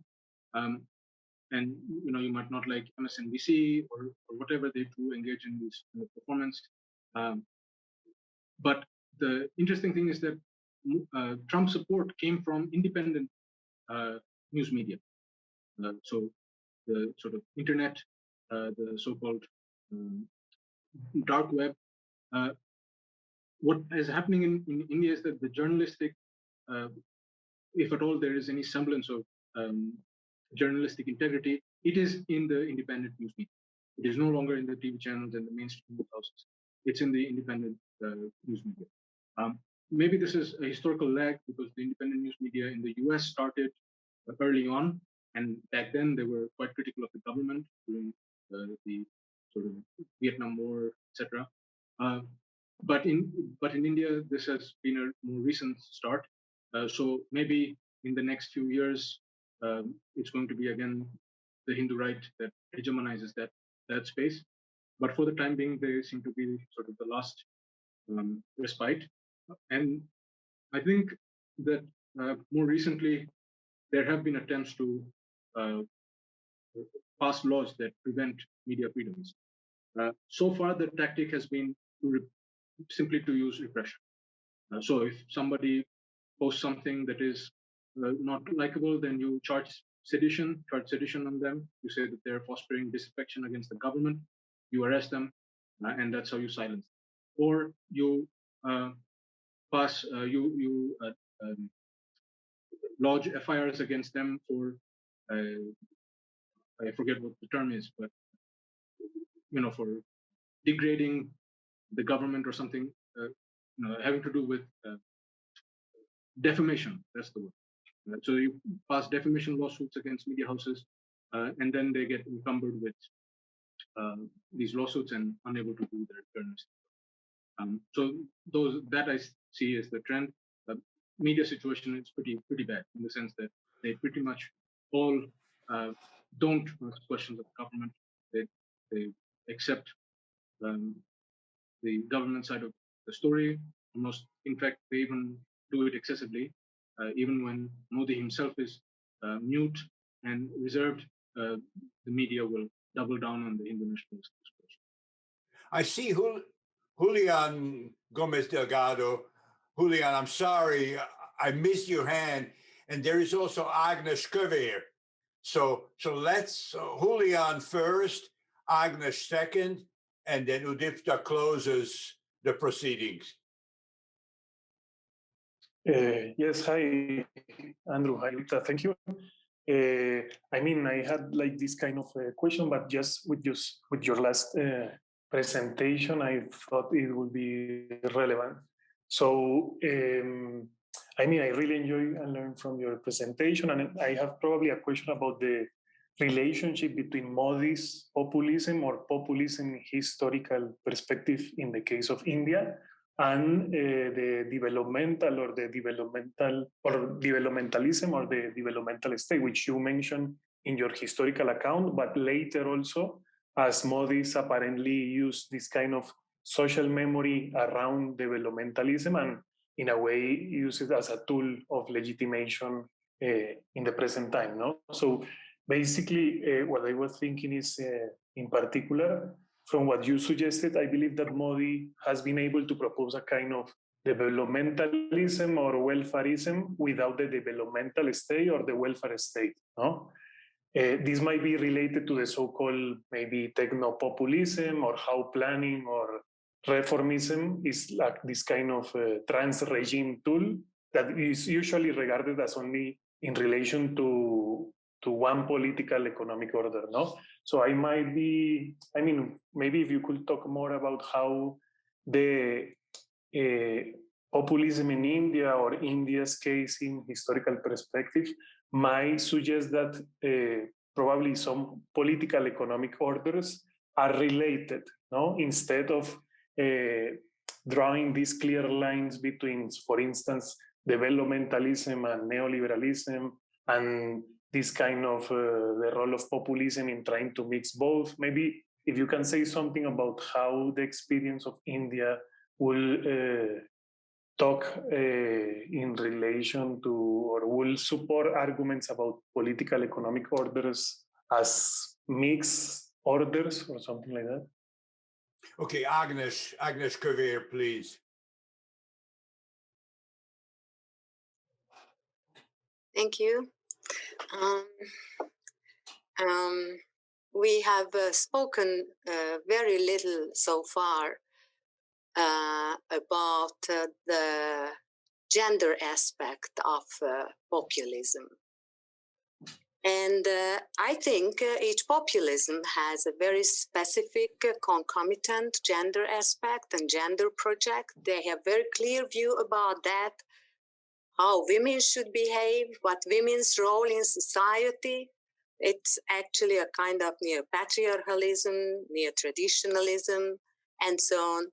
And as far as I know, in India, there was and still there is a strong women movement, and there are a lot of women non-profit organizations, NGOs, civil organizations. And I just would like to know first, what is this? What is Modi's populism's women's project or gender project? And the second question is whether how these gender organizations and women organizations reacted and how did they try to influence this project? Thank you. Well, two amazing questions for you, but it gives you the opportunity to finish up on a high note. Yeah. First, thank you. Both questions are very interesting. To Julian's, firstly, I think what is interesting to me is the rhetorical quality of the notion of development as it's used during Nehru's time, which is the epoch of the developmentalist state, and during Modi's time, which is yeah, you're right. The developmentalist state, there are sort of remnants of it, and it's a kind of mixed regime. But if you talk about it in terms of degrees, you can see a significant retreat of it, and you see an unleashing of market relations, where the state secures the conditions for the free market. But there are two different sort of meanings or content to the term development. Nehru was influenced deeply by Gandhi. They were not identical, but in many respects, they shared the same kind of thinking. His understanding of development was the Sanskrit word is sarvodaya, and it means improvement for the least well-off. Right? Gandhi was very influenced by Christian thought, so the Jesus Christ formulation of the last shall be first is very important. So sarvodaya is about upliftment of the least well-off. So poverty is seen as a sign of indignity, and you have to address that. So development means that. In the Modi sense of the term, I think development means growth. So what is the claims that are made are about making India a $5 trillion economy. It does not have a social content. It simply looks at the number of how big the economy is, and these are the indicators that are used: the size of economic growth, the GDP, etc. It does not talk about human development index. It does not talk about poverty. It does not talk about, for example, in recent years, and this should be shocking, unemployment has gone up, malnutrition has gone up. I think this is unique amongst at least the developing states, and poverty is obviously rising. So I think but that does not dampen his claims about making India develop, because it's a purely it's a reference to growth as opposed to upliftment or equality. It does not have that social component. But in terms of regime, yes, you can see that that's the confusion, right? Because it cannot abandon welfarist policies for the poor, but at the same time, it has to deliver reforms and greater liberalization. And this is a central confusion, I think, in the nationalism, because there, like I said, there is no Hindu economy. There's no Hindu content to the question of the economy. The gender issue, again, very, very interesting, because you can see that there's a gendered style to populism. The strongman leader, so the masculinist dimension is central. Interestingly, Hindu nationalism has a very rich history of this. People like Savarkar, for example, the earlier formulations of Hindu nationalism, they saw colonialism as making you feminine. It's a sign of weakness. The fact that there is domination over you, you are rendered effeminate. So to become nationalist is to become masculine, which means that you are capable of fighting against the British. This should be surprising, because present-day Hindu nationalists talk about banning cows because cows have the kind of religious value in Hinduism. Savarkar used to say we should eat beef. We should eat beef because otherwise we are not going to be as strong as the British. So we should eat meat, not be vegetarians, and then we can combat the British rule. So there's an element of there's a masculinist ambition to Hindu nationalist project, and I think populism also has this dimension. In terms of your question about civil society and the role of women, I think that's a complicated issue, and I'm not sure I'm in the position to answer that in a comprehensive way. I have not myself seen any evidence of the kind that, for example, in the Eastern European countries, or even other European countries, where populist discourses attack gender ideology or LGBTQ ideology. I have not seen that in India that much. I think there would be an attack on something like feminism, because you would say that that's a Western concept. and maybe the extremist wings of Indo-nationalism, who are more traditionalist, would say that women should be subjugated and should remain within the household. But in terms of Modi, there is a sort of paternalistic attitude towards women. So one of his very famous schemes is Beti Bachao, Beti Padhao. So save the daughter, teach the daughter. So it's a kind of language that mobilizes the paternalism of the father for the improvement of the girl child. But that does not stop internationalist extremists to engage in violence against women. But that again is not unique, I think, to the internationalists. Violence against women in India, which is a deeply patriarchal society, remains. And I don't think that internationalism has a very clear or a defined position. But this is not what I focus on. But I will try to think about this more. Well, thank you very much. I would just like to urge all the New School students who are here to come also to hear wonderful Hungarian speakers like Grešković and Agnes Kövér, who will be speaking, and not just for our own Andreas Kalivas, who also will be here, but come for all of them, because all the sessions are excellent, and today we had a remarkable one. So thank you very much. Next week, I think it is Bela Grešković on economic populism, a topic that we have neglected here, but he is also an expert on Latin America. So I think it will be very interesting to listen to him. And he's an economist. It's a field that we also have neglected. So please come back.